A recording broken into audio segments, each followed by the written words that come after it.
Welcome back to the channel, everybody, for another edition of the Diamond Star Stories featuring the cards of the 1934 to 1936 Diamond Star set.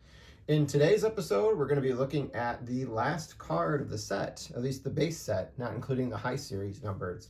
This is going to be card number 96, released in 1936, which goes along with the three cards in the background, which were also released in 1936's release. This is none other than the third baseman for the Cincinnati Reds at this time, Lou Riggs. So we'll talk a little bit about Lou Riggs. He doesn't have a lengthy bio, but I did be able to pull up some information that might be kind of interesting during his playing days. So Lou Riggs was one of 10 children. He was born in, I believe, Mabane, I believe that's how you pronounce it, North Carolina, and later died in Durham, North Carolina at the age of 65. He was born in 1910. His active years in baseball were 1934 to 1946. He played for the Cardinals, the Reds, the Dodgers, and then spent some time in the military during World War II with the Air Force before he came back and played briefly with the Dodgers before he was released, and then went on to play in the minor leagues until 1950. He was an all-star in 1936, but what he's kind of known for is finding his way onto pennant-winning teams, including 2 World Series championship teams. His first team was with the St. Louis Cardinals in 1934, but he only appeared in 2 games, so he really wasn't part of the World Series roster when they went on and won the World Series in 1934. And then he was purchased then by the Cincinnati Reds, and during that time period, the Cincinnati Reds went to back-to-back World Series in 39 and 40, and won the World Series in 1940. And then he was traded over to the Brooklyn Dodgers in 1941, and he appeared on their team that went to the World Series in 1941.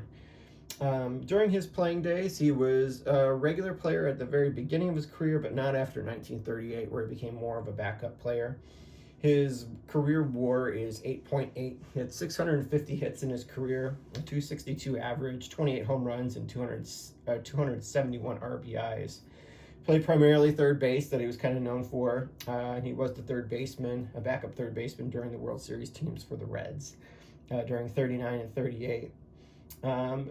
During his time, he actually went and enrolled, or was drafted, into the armed service during the World War II conflict in the Pacific Theater, and he was part of the Air Force. He was making bombing runs during that time, and then he returned to baseball, then briefly in spring training in 1945. I don't think he got a hit at all, is what I read, during spring training, but they still brought him up to the Major League squad.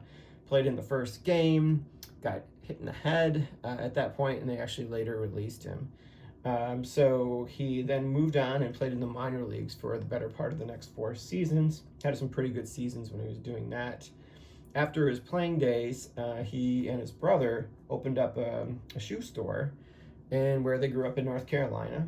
And then he was later on honored in the Bain Sports Hall of Fame in that area too, as being one of the major league players from that region when he was later on in his life at that point. So he died of a heart attack in 1965. He didn't have any children at that point, but he was married a long time to one woman who passed away many decades later after that. Lou Riggs kind of had a reputation of being a very approachable guy, like talking about baseball with anybody who might come to the store when he was selling shoes. He was a man of faith. He was very involved with his church. So he was just kind of like an everyman that was kind of pretty approachable, and, returned to kind of his roots once his career was over. So let's look at the card a little bit more in detail. So this is one of those action images that you kind of see with the Diamond Star sets. This one maybe is a little more practical than some of them that seemed a bit more sensationalized. You can see he was trying to receive a ball, probably coming in, considering he was at third base, coming in from the catcher's position. So he was trying to receive that, obviously, and applied to the tag as the runner was kind of closing in on third base at this point. You can see the features of the infield, the outfield, the wall, and this sort of red background that might have been a building or grandstand or something, and the blue sky just kind of briefly touching around his cap and his head there. And obviously the umpire, who's in full umpire gear, kind of running behind him, which is pretty cool. You do see some umpires featured in these cards, which are kind of neat because they kind of have the uniforms they were wearing at that time, which were more like suits. So that captures that, as well as everything else I just kind of mentioned in the card as well. As I mentioned, this is the card number 96. It's the last one before the high series begins with 97, which you'll see another Al Lopez card. Starts at number 97 with updated stats and a different number to start the high series from 1936. Because it's a 36, it has a blue back on there as well as his stats from 1935, in which he batted .278. So that is it. That is Lou Riggs. Definitely one of the more eye-catching cards in the set, but not your sort of. He definitely had more of a sort of an everyday kind of career and life after baseball, which is kind of fun, like researching a lot of this for me, because I get to learn a lot more about these players from this set, especially ones that are not the Hall of Famers that you kind of can see pictured over here on the right, like Luke Appling. So that is it. I'll be back next month with another episode, and I'll continue to acquire these cards throughout the year.